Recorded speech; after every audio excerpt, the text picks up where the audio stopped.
up there. I feel like we haven't given you any attention. And over there, hi, how's it going?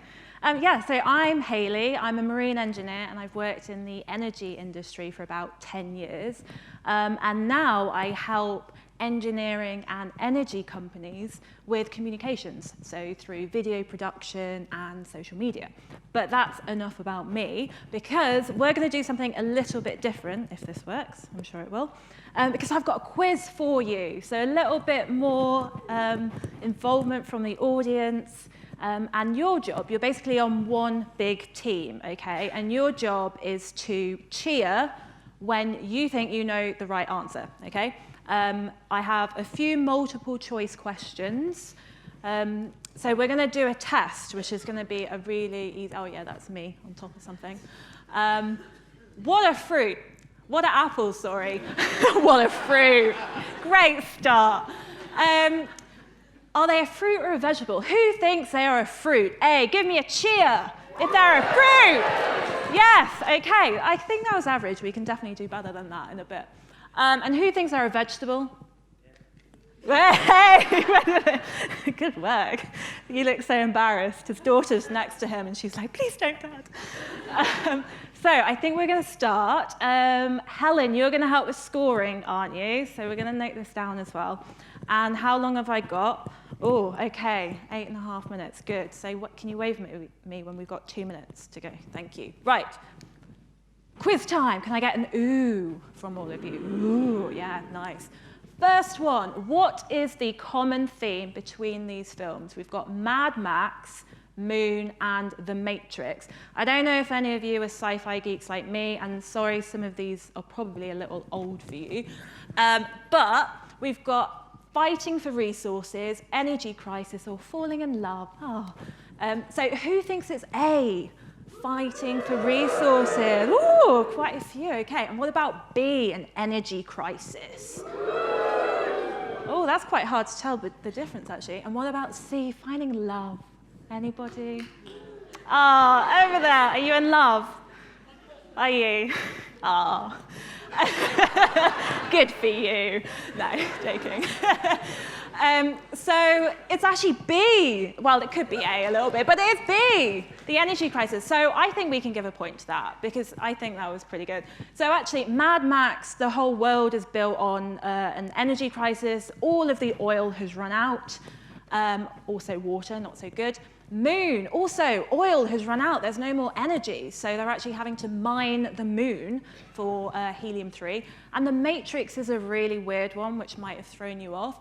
So in the Matrix, computers are basically using us as human batteries. So they're taking away all of our energy and heat energy and chemical energy, which is really quite grim, to be honest. So yeah, that's that one. Next one, let's go through. What energy sources were used in the 15th century? So think Tudors. You'd be wearing these big frocks. You wouldn't be able to sit on the chairs you are now. It'd be quite uncomfortable. We've got wood and oil, wood and animal power, or wood, oil, and animal power. Who thinks A, wood and oil? What about B, wood and animal power? Yeah, thought that was easy. And wood, oil, and animal power? Anybody? Ah, a few, okay. Nice, over there. I like the passion behind that. It is wood and animal power. So at this point, oil hadn't really been discovered particularly. So they used wood for heat and for cooking, and they used animals like oxen and horses for transport and things like that. So now let's jump to our time now in 2018. So which was the main energy source used by the UK for electricity production last year? We've got renewable energy, oil, natural gas, or nuclear. Kind of a tricky one, maybe. I don't know. So who thinks it's A, renewables? Whoa, some positivity as well. I like that. I'm not quite there yet. B, oil. C, natural gas. Were there boos there? And D, nuclear. Okay, a little bit. Okay, so yeah, the answer is natural gas. which is quite amazing. And another point there for the audience. So it shows we've actually come a long way, haven't we, since the 15th century when we're only using wood and animals. And now we've got natural gas and nuclear. And I'm actually really happy that I didn't put coal on there, because now we only use 5% coal, which is amazing. And we had our first 2 weeks coal-free. I was going to say coal-free in February. So big cheer for that, right? Yeah.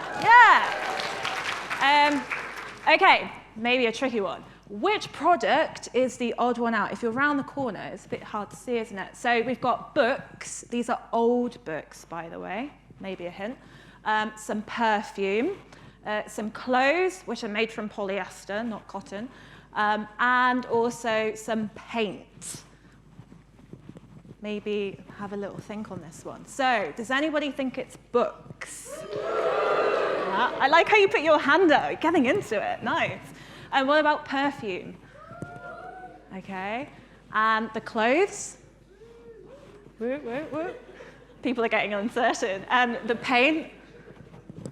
Nobody for the paint. Okay, yeah, so I think was there a bigger woo for the books? There wasn't there? Good work. So assuming that the books aren't actually covered in plastic, it is in fact the books, because they are the only thing there that doesn't contain petroleum. It doesn't contain an oil product or come from an oil residue, which is kind of freaky, because if you're wearing perfume, if you put lipstick on, if you're wearing clothes, a lot of your clothes are made from oil, really, which is a difficult thing if we want to move away from fossil-based fuels. They're actually really integrated into every single part of our lives. So we've got a long way to go with that. Okay, who produced the most CO2 emissions in 2018? This could get awkward. So we've got United States, China, EU, or India. What do you think? Who thinks it's A, the US? Oh, a boo as well. What about B, China?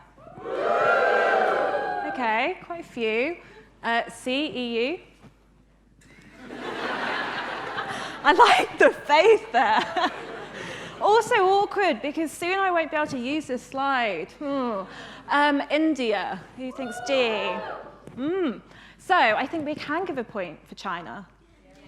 It is, in fact, China. So China produce most of their energy and electricity from coal, which is really, really bad. And they're having loads of smogs and things, which we had ages ago in the 40s and 50s. So after that was the US, then it's China, and after that it's India. And India is an interesting one because they are a developing country, so they are starting to produce more emissions, and they use, I got a wave, nice to know. They are producing emissions, but they're also at the forefront of renewable energy, which is really, really cool. How many did we get, by the way? 5 out of 5, yes. Big round of applause for you guys. So you might have picked up that there was a general theme to do with energy, not just because I work in energy and I find it interesting and I'm passionate about it, but also because it's really, really important. And obviously there's the Extinction Rebellion protests that are going on right now, and it's annoying for travel, but it is really important because energy is a big part of all of these discussions. And it's quite remarkable because sitting here in this room, we clearly have a lot of people who are passionate about science and engineering. You're interested in it. And we've got communicators, YouTubers, writers, and all sorts. And I think it's so important that we use our knowledge and our skills to actually have these discussions, because over the next 10 years, it's going to be so important that we actually transition towards cleaner energies globally. So you are all part of that. So please take away this chat. That's it from me. Thank you very much.